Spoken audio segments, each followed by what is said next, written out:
And so the courier who had cheated death in the cemetery outside Goodsprings cheated death once again, and the Mojave Wasteland was forever changed.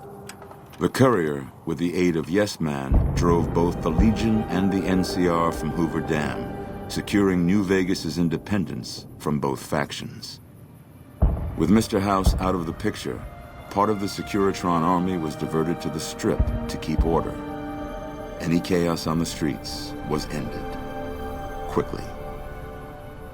Chaos became uncertainty, then acceptance with minimal loss of life. New Vegas assumed its position as an independent power in the Mojave. Supporting the ideals of independence, the courier was recognized as the man responsible for a truly free New Vegas.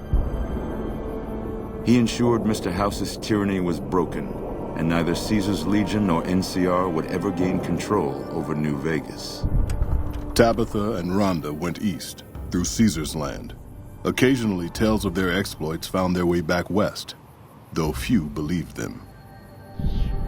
Eventually, the stories concerning the duo were collected and published, and proved to be quite popular with children. Invigorated by his travels with the courier, Raul once more took up his guns in memory of his lost Rafaela. Soon after, the Mojave was filled with tales of the ghost vaquero who hunts down those who prey on the weak.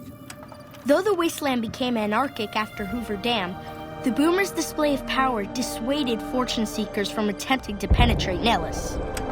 The peace with NCR served to ease Veronica's worries about the Brotherhood's immediate future. Still, a distance had arisen between her and her fellow members that would never be bridged. She began secluding herself in crumbling libraries of the old world, learning of promising technologies she knew the Brotherhood would never adopt. Their leaders destroyed by the courier, the fiends scattered throughout the wasteland. Without the organization of Motor Runner, Cook, Violet, and Driver Nephi, they were easy prey. After the courier ensured New Vegas remained free, the followers found that independent Vegas was even more unstable and violent than before. Old Mormon Fort became excessively burdened by the influx of patients, struggling to provide even the most basic of services. Arcade was proud to have been one of the defenders who helped repel the Legion from Hoover Dam. He was prouder still to see the area freed from the shackles of the NCR and Mr. House. Though independence for New Vegas was not all he hoped it could be, Arcade used his Enclave knowledge and technology to keep order wherever he could. With New Vegas's independence formally declared, Goodsprings thrived. More travelers stopped by Goodsprings on their way to and from the Strip, and the locals grew prosperous from the traffic. The slaughter of the Van Graffs and the Crimson Caravan caused no end of trouble for NCR back west. Already struggling, NCR's supply line suffered further as the two caravans withdrew support until the massacre in the east was resolved. Cass lived to see the courier bring down 3 armies, and by her count, that was 3 more than she'd expected.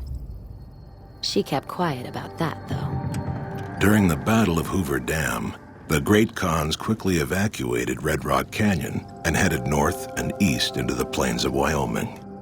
There, they reconnected with the followers of the Apocalypse and rebuilt their strength. Bolstered by ancient knowledge of governance, economics, and transportation, they carved a mighty empire out of the ruins of the Northwest. Thanks to the courier and Lily, a cure for the Nightkin's schizophrenia was found shortly after Dr. Henry's experiment concluded. Nightkin and other super mutants in the wasteland flocked to Jacobstown, and the town became known as a haven where a mutant could find peace.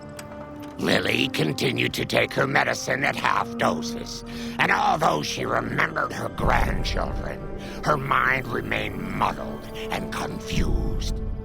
Eventually, she parted ways with the courier and traveled west, seeking the remnants of her past. Following the Second Battle of Hoover Dam, Freeside came to be known as one of the more stable areas in the region. Ironically, NCR refugees found Freeside safer than most of the rest of New Vegas, where resentment still lingers. After Ray's brain was transplanted into Rex's cybernetic body, It took Rex some time to adjust to the old scrapyard dog's memories.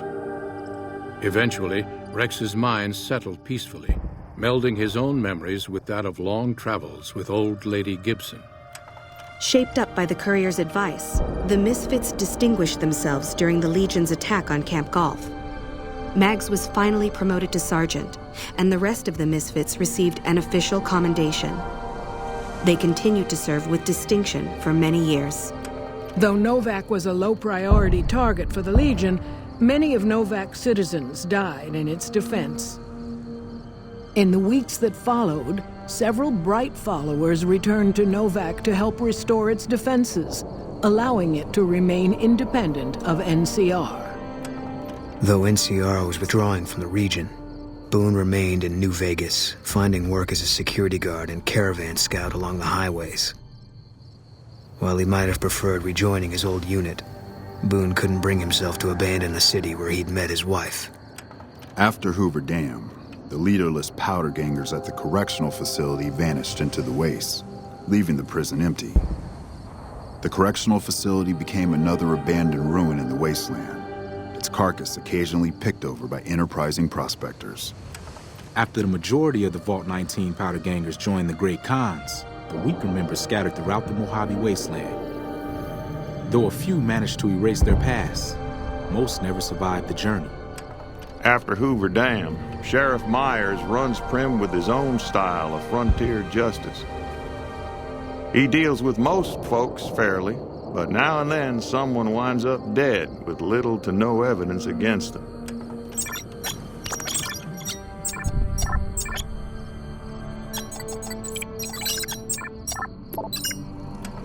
Despite distinguishing themselves during the Second Battle of Hoover Dam, the Rangers' victory was short-lived due to the courier's interference.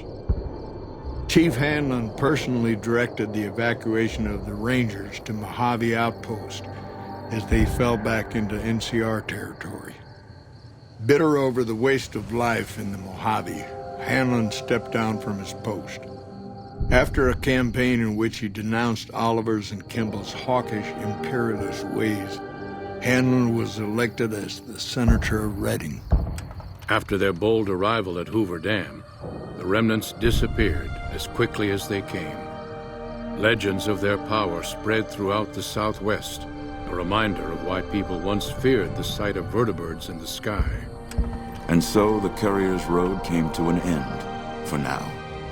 In the new world of the Mojave Wasteland, fighting continued, blood was spilled, and many lived and died just as they had in the old world. Because war never changes.